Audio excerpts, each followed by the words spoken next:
우애가 좋은 오누이 부모의 사랑을 받으며 우애가 좋은 오누이가 부모의 사랑을 받으며 착하게 살고 있었습니다. 어느 날 8살 된 아들이 교통사고로 중상을 입어 수술을 받게 되었습니다. 출혈로 인해 피가 급히 필요했습니다. 같은 혈액형을 가진 5살 된 딸을 향해 아버지가 조심스럽게 물어봤습니다. 얘야, 오빠가 위험하구나. 오빠에게 피를 줄 수 있겠니? 아이는 가만히 생각하더니 고개를 끄덕이며 침대에 누웠습니다. 수술을 앞둔 오빠가 불쌍했던지 눈물을 흘리면서 팔을 걷어 붙였습니다. 수술이 잘 끝났습니다. 아버지가 딸에게 내 덕분에 오빠가 살게 되었구나라고 말을 했습니다. 그러자 침대에 가만히 누워있던 아이가 아버지에게 물었습니다. 아빠, 그런데 나는 언제 죽어요? 깜짝 놀란 아버지는 내가 죽다니. 그러자 아이는 피를 뽑으면 죽지 않아요? 아버지는 가슴이 먹먹했습니다. 그럼 넌 죽는 줄 알면서도 오빠에게 피를 주었단 말이니? 네, 아빠. 나는 오빠를 사랑하거든요. 여러분, 이 예화를 들으면서 무슨 생각을 하셨습니까? 5살박이 여동생이 자신이 죽는 줄 알면서도 오빠를 위해 피를 주었다는 이 예화가 여러분에게 어떻게 느껴지십니까? 저는 이렇게 생각합니다. 이것이 참 사랑이구나. 참 아름답고 순전한 사랑이구나 라고 이렇게 생각했습니다. 사랑하는 여러분, 이 아이가 오빠를 향한 사랑이 어찌 예수님께서 우리에게 보여주신 사랑과 비교할 수 있겠습니까? 예수님께서 죄로 인해 영원히 죽을 수밖에 없는 우리를 구원하시기 위해 하늘의 영광 보좌를 버리시고 낮고 천한 이 땅에 오셔서 온갖 모든 고난과 핍박을 받으시며 십자가에 죽으셨습니다. 오직 우리를 구원하시기 위해 아낌없이 자신을 내어주신 최고의 사랑을 보여주셨습니다. 그 사랑이 우리를 구원했고 하나님의 자녀가 되는 권세를 주신 것입니다. 예수 그리스도의 사랑이 없이는 구속의 은혜도 없는 것입니다. 예수님께서는 우리에게 최고의 사랑을 보여주셨습니다. 그러면 여러분은 예수님을 얼마큼 사랑하십니까? 내게 있는 모든 것을 다 잃는다 해도 주님을 사랑하시겠습니까? 오늘 말씀을 통해 예수님을 이 땅에 어떤 것보다 사랑하시는 여러분 되시길 간절히 소망합니다. 우리가 잘 알고 있는 말씀이지만 이 말씀이 쓰여진 배경을 알아보고자 합니다. 예수님께서 십자가에 달려 죽기 전 베드로는 대제사장의 뜰에서 3번이나 예수님을 부인하게 됩니다. 베드로는 나는 절대로 예수님의 제자가 아니라고 강력하게 말하면서 부인하였습니다. 그때 닭이 울고 이 소리를 들은 베드로는 그 자리에서 뜨거운 눈물과 회개를 하게 됩니다. 그리고 난 후 예수님께서는 정해진 대로 온갖 고초와 고난을 당하시고 십자가에 죽으시고 예수님의 말씀과 성경의 예언대로 3일 만에 부활하셨습니다.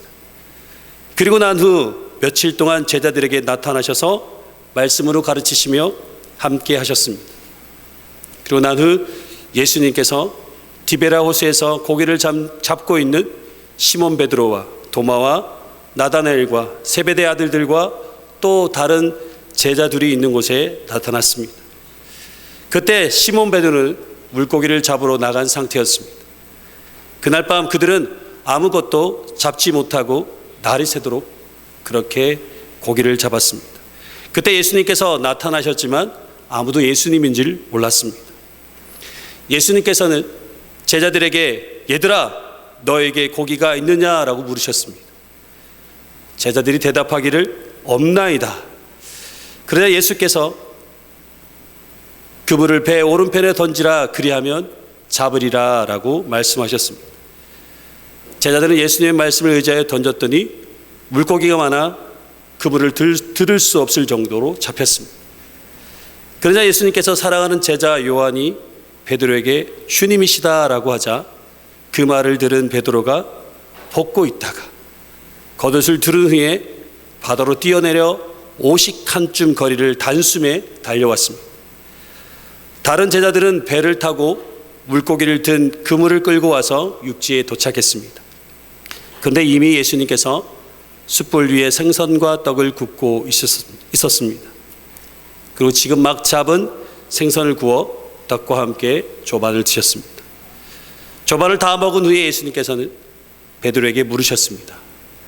요한의 아들 시몬아, 내가 이 사람들보다 나를 더 사랑하느냐? 그러자 베드로는 그러하나이다. 내가 주님을 사랑하는 줄 주님께서 아시나이다. 이 대답을 들은 예수님께서는 내 양을 먹이라 하셨습니다. 그런데 똑같은 질문을 한 번 더 하시는 것이었습니다.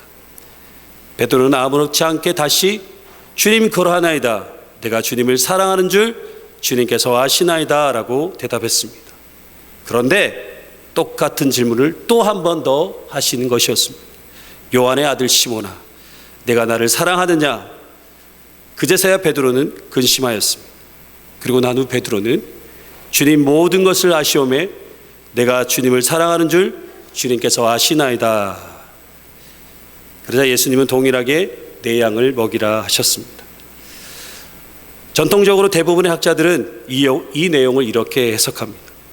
원문에 보면 사랑하다라는 단어를 가지고 있는 의미를 볼 때 예수님께서는 첫 번째와 두 번째 질문은 아가파오의 의미를 가지고 질문하셨고 세 번째 질문은 필레오의 의미로 질문을 하였다고 합니다. 그런데 베드로는 예수님의 세 번의 모든 질문에 필레오로 대답을 했다고 합니다. 여기서 말하는 아가파오는 그 의미는 보다 높은 사랑을 의미합니다. 그리고 필레오는 자연스러운 사랑의 감정을 의미합니다. 다시 말씀드리면 예수님께서는 베드로에게 물으신 것은 세상에서 기준이 되는 자연스러운 사랑으로 나를 사랑하는 것이 아니라 이보다 더 높은 차원으로 나를 사랑하느냐라고 물으신 것이었습니다. 그런데 베드로는 이 질문의 의미와 의도를 알지 못하고 세상이 기준이 되는 자연스러운 사랑의 감정으로 대답했던 것입니다. 오늘 저와 여러분이 베드로와 똑같은 입장이라면 여러분은 어떻게 대답하셨을까요? 누구누구야 내가 나를 이 모든 것보다 사랑하느냐라고 물으신다면 여러분 어떻게 대답하시겠습니까? 이 질문은 우리에게 있어서 너무나 중요한 질문입니다. 이 질문을 통해 우리가 예수님의 제자인지 아니면 그저 따라다니는 팬인지를 판가름하는 결정적인 질문입니다. 이 시간 베드로의 삶을 한번 돌아보겠습니다. 베드로는 평범한 갈릴리 어부였습니다. 그는 어느 날 고기를 잡는데 밤이 새도록 잡지 못하였습니다. 그때 예수님께서 나타나셔서 절망 가운데 있는 베드로에게 말씀하시고 깊은 곳에 그물을 던져 많은 물고기를 잡게 하셨고 사람을 낚는 어부로 부르셨습니다. 이것이 예수님께서 베드로에게 주신 소명입니다. 그는 3년 동안 예수님을 따라다니면서도 많은 이적과 기사를 경험하게 됩니다. 그리고 그의 말을 통해 교회가 세워지는 큰 은혜를 경험하기도 합니다. 하지만 경솔함을 통해 책망을 받는 일도 종종 있었습니다. 베드로는 모든 일에 불타는 열정으로 일했던 사람입니다. 그리고 그에게는 거대한 욕심과 욕망도 많았습니다. 예수님을 통해 예루살렘의 회복이라는 거대한 프로젝트를 가지고 있었습니다. 그래서 베드로는 그 프로젝트를 통해 무엇인가 큰 것을 기대했던 것 같습니다. 그래서 그는 누구보다 예수님을 총애를 받고자 노력했습니다. 어떤 일이든지 앞장서서 그 일을 했습니다. 그런데 그는 예수님을 진정으로 사랑하지 않았습니다. 예수님을 사랑하는 것이 아니라 자신이 꿈꾸고 바라는 것을 위해 예수님을 따라다닌 것이었습니다.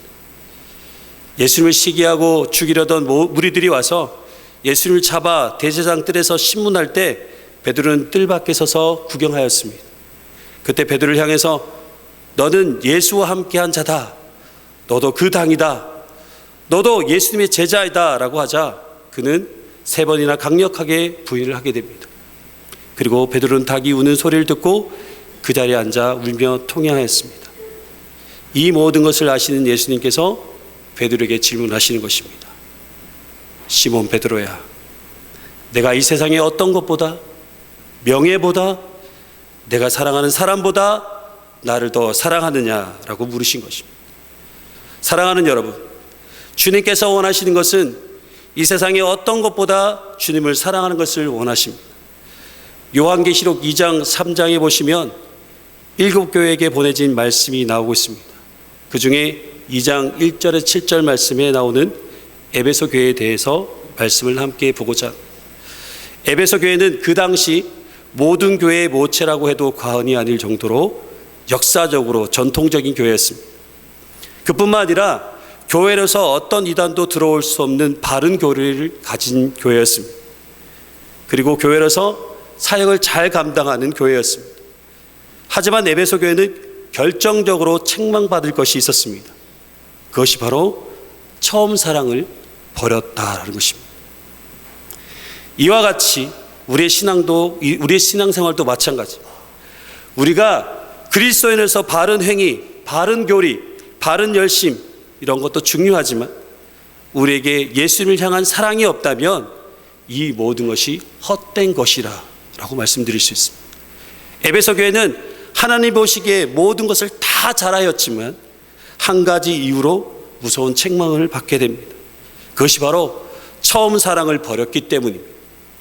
성경은 에베소 교회가 처음 사랑을 버렸으므로 내 촛대의 자리를 옮기겠다라고 합니다.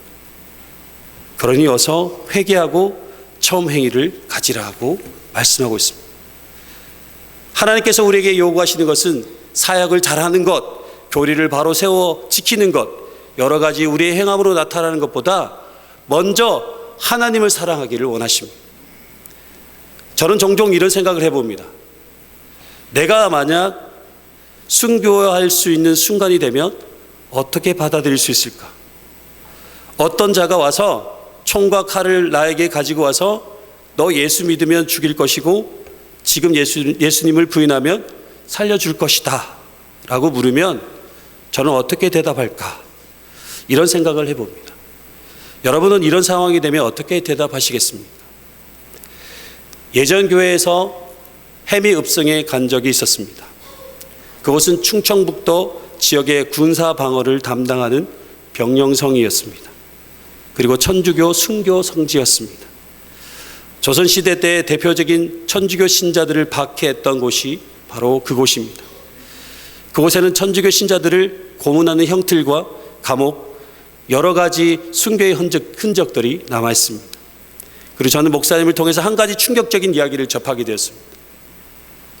그곳에는 동문과 서문이 있는데 동문으로 나가는 것은 하나님을 부인하는 것을 인정하고 놓아주지만 서문으로 나가게 된다면 하나님을 믿겠다는 의미로 그 자리에서 쳐 죽였다라는 것입니다. 그런데 대부분의 천주교 신자들은 서문을 향하여 걸어갔고 결국 그들 모두가 죽고 말았습니다. 여러분, 이런 믿음이 어디서부터 나오는 것일까요? 서문으로 가면 뻔히 죽는 줄 알면서도 묵묵히 서문을 향해 걸어가는 그들에게 어떤 마음이 있었을까요? 그래서 저는 곰곰이 생각해 보았습니다. 그것은 바로 이 세상 어떤 것보다 하나님을 사랑하기 때문이 아닐까. 죽음도 그들을 막을 수 없는 사랑이 그들을 서문으로 걸어가게 한 큰 힘이 되지 않았을까라는 생각을 해보았습니다. 사랑하는 여러분, 베드로가 어떻게 죽었는지 아십니까? 베드로는 거꾸로 세운 십자가에 달려 순교했습니다. 어떻게 내가 예수님과 같이 십자가에 똑바로 죽을 수 있겠냐며 십자가에 거꾸로 세운 상태로 십자가에 달려 순교했습니다. 저는 베드로가 이렇게 순교할 수 있는 힘이 어디서 있었을까 생각해 볼 때 오늘 말씀이 베드로에게 큰 영향을 미치지 않았나 생각해 봅니다. 예수님께서 베드로가 이 세상 어떤 것보다 예수님을 사랑하기를 원하셨습니다.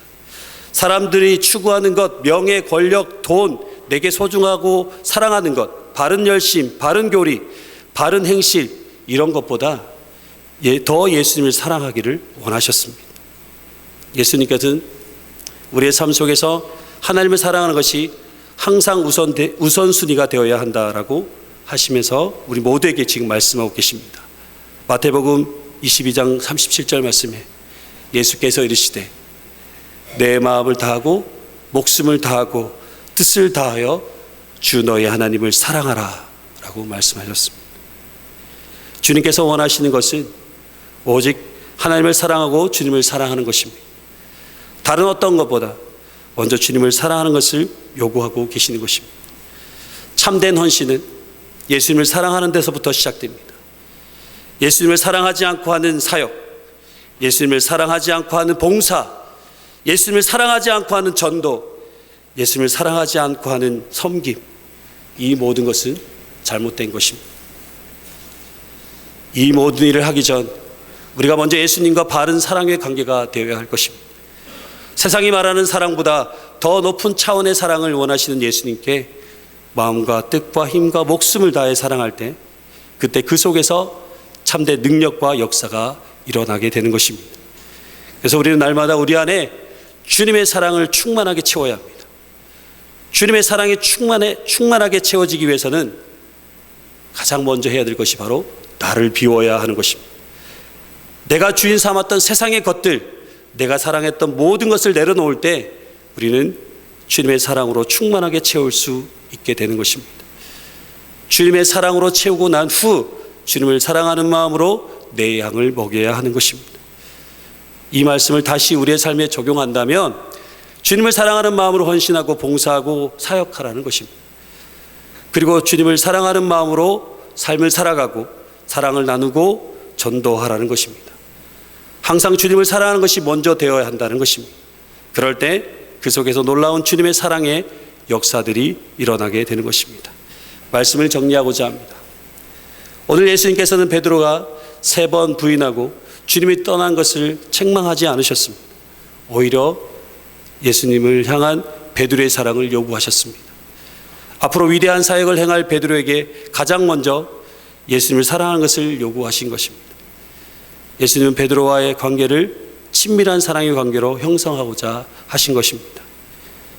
그 전에는 자신의 야망과 욕망을 위해 이 길을 걸었다면 이제 예수님을 사랑하는 마음으로 그 길을 걸어가기를 원하셨습니다. 예수는 오늘 말씀을 통해 베드로와 저와 여러분에게 이렇게 말씀하고 계시는 것 같습니다. 내가 이 세상을 사랑해서 이 십자가의 길을 걸은 것처럼 너도 나처럼 이 세상을 사랑하는 마음을 가지고 십자가의 길을 함께 걸어가자.